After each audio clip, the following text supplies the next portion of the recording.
Alright guys, welcome to Saw Logs Plastic Hubs Slop in the Shop. This week we got you some pig food. I've got a couple of my favorite road trips stowed in that I had to make here recently to some items.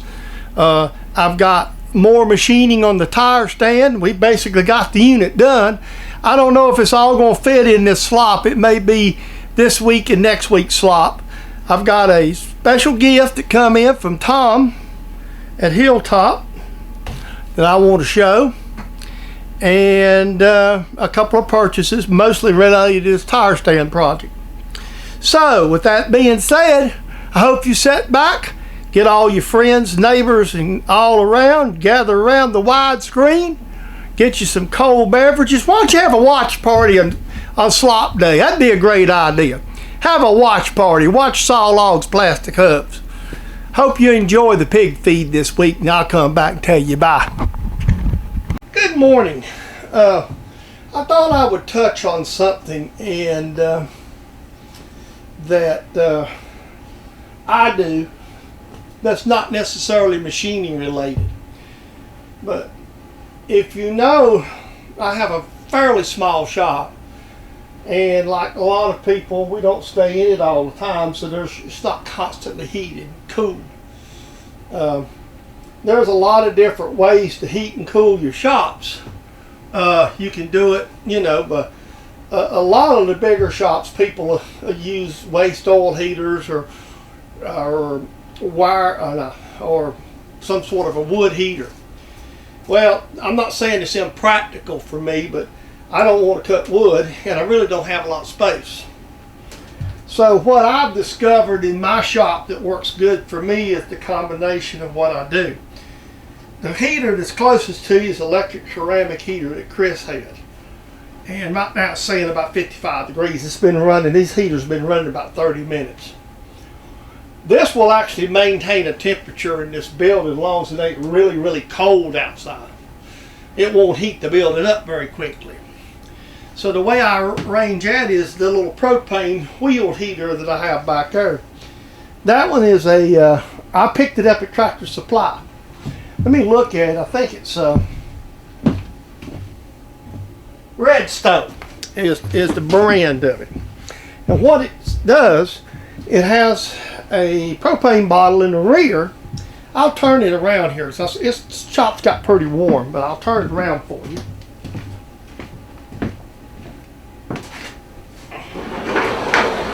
That's the rear view of it. And if you'll notice, it's got I walk back here, you'll notice it's got a propane bottle in it, just like a grill. What that does is, that works just like a wall heater. And in my shop, it's great because it's portable. I can move it around. I have thought about putting a wall propane heater in this shop, small one. But if you pretty well notice my shop, I don't have a lot of wall space. About the only place I could put such a heater would be this wall between the lathe and the mill, or maybe over here in this other corner down here. And it still would be in the way of the mill throwing chips in summertime or even winter. So I seen this and it's handy. So I'm gonna go ahead and reduce the thing down a little bit. So what I tend to do is get the shop warmed up, then I'll cut it back or cut it off. If I'm out here long enough in the day, I'll actually cut it off. Usually with our 30-degree days or something, even if it's in the 20s or the teens, I can work out here fairly comfortable. As long as I get it 55, 60 degrees out here, it's fairly comfortable to work. So I thought I would throw that in about the heater. Good afternoon, this is your buddy Jim. Hey, I got to do something that I'm not really fond of, but normally on Sunday afternoon I don't A, B, shoot video, and B, get going somewhere like I have to do. So I thought I'd give you a road trip. A friend of mine who I worked with at Eaton, who retired long before I did, a little older than I am, just recently passed away, and I got a text from another friend, and they're having a viewing at a church that I'm going to go to. So with that being said, we're going to do a road trip. So I hope you enjoy it.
That is a bundle of chips from a project that I've done. And I'll tell you the truth. I used to get asked a lot, and I don't know what other creators do.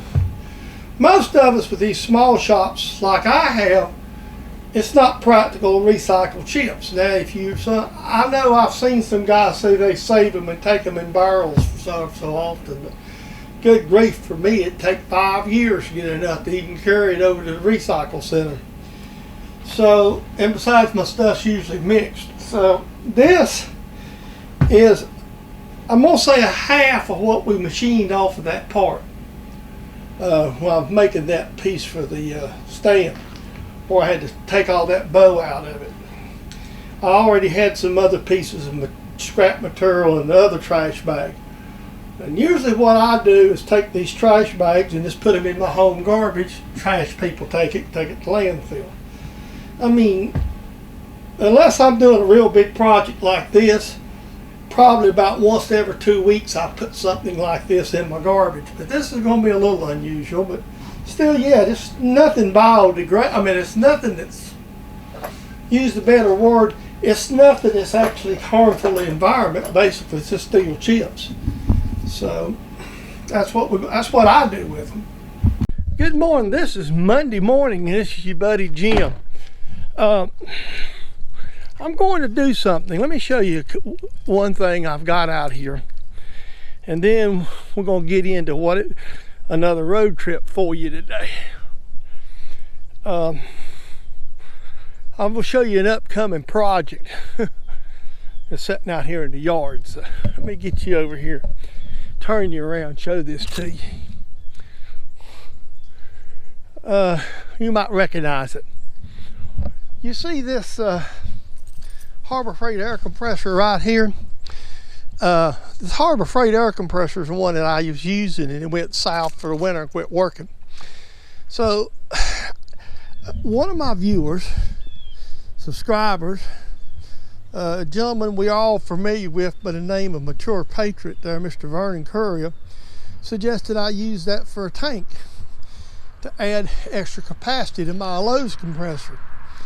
So you know what? We're going to take all this off one day and do that. That'll be a future video. I just haven't got around to it because I'm into the tire stand right now. And with the tire stand being said, I just went into the shop and inspected my taps because I need to tap a certain size hole. Because on this tire buffer, we don't need to have full strip lug studs like it's on the race car. So what we're going to do is we're going to just use all thread or threaded rod. So I've got to get a piece of 5/8 11 threaded rod. So we're going to take a road trip. So hang on, we'll do another road trip.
Good morning, this is your buddy Jim, and I've got something that come in the mail today, or come in the mail the other day.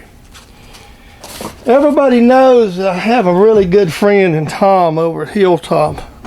Tom sent out a little Christmas present. It's a little indexable end meal. It's an import he's probably picked up on a real good deal on eBay, and he sent it to me yesterday, and we're going to put it together today and put it in the arsenal of things to work with. It's a little bit smaller than my 6 flute that I've already got, so it'll fill a niche. So that's what we're going to work with there today. Right now I put it together, so we're going to get something done today. Okay, I'm going to show you how I've done this. I've got my GoPro up. I'm kind of got a lot of dead batteries going on here today. So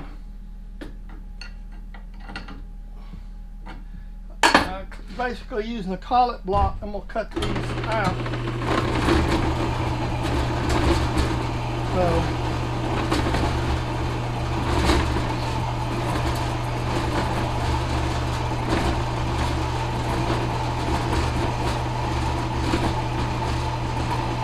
that right there gives me a good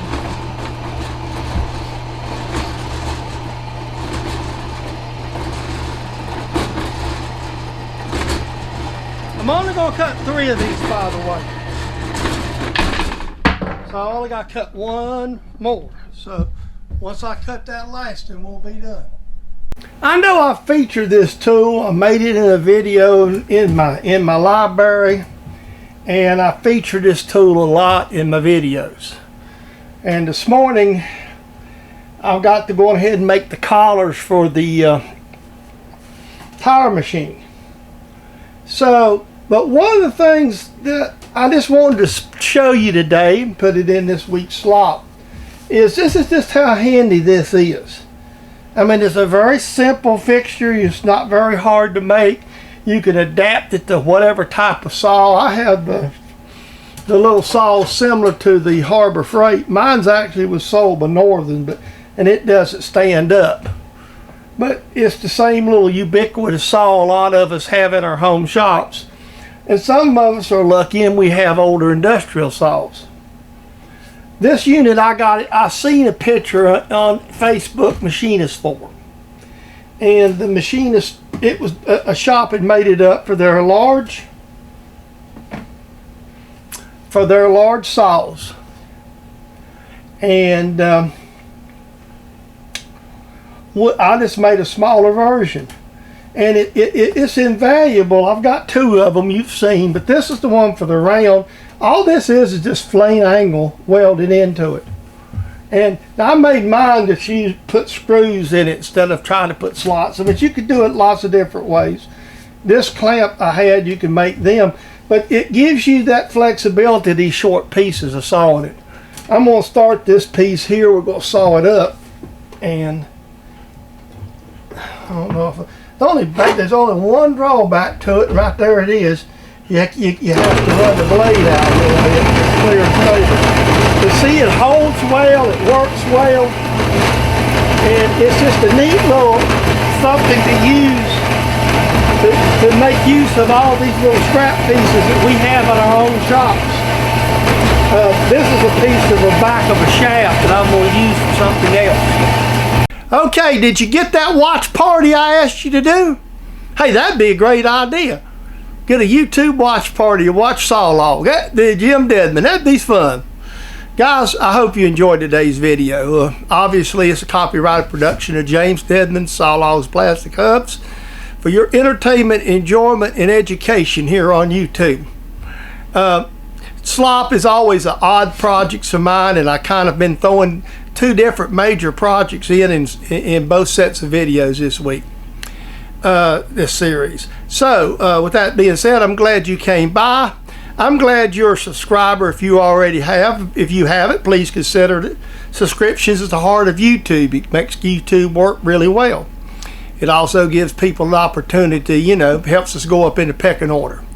As I've said in slops before, now I am at a 1K. I could apply for monetization. I'm not going to at this time because of the fact that I do not want to ruin your viewing experience on YouTube. And also too, quite frankly, it's not worth it to me to ruin your viewing experience. We get a little bigger, or we'll get to a point that the revenue would be enough that I could feel like comfortable enough to do that. I'll let you know. We're probably going to have to grow a good bit to get to that point, folks. So with all that being said, I hope you enjoyed the video. I hope you tell your friends about the channel, the ones that maybe watch YouTube machining. Guys, we're going to be back next Wednesday with some other slop. Holidays are coming up. Please finish your preparations. Make sure you get your sweetie something for Christmas. I already have done that. Make sure you take care of your family and take care of yourself, and be safe in your shop if you work in your shop. With all that being said, we'll see you next week. We feed these pigs. And go ahead and get your friends together for next week to have another watch party with me on Slop Day. With all that being said, hope you enjoyed the video, and we'll see you in the next one.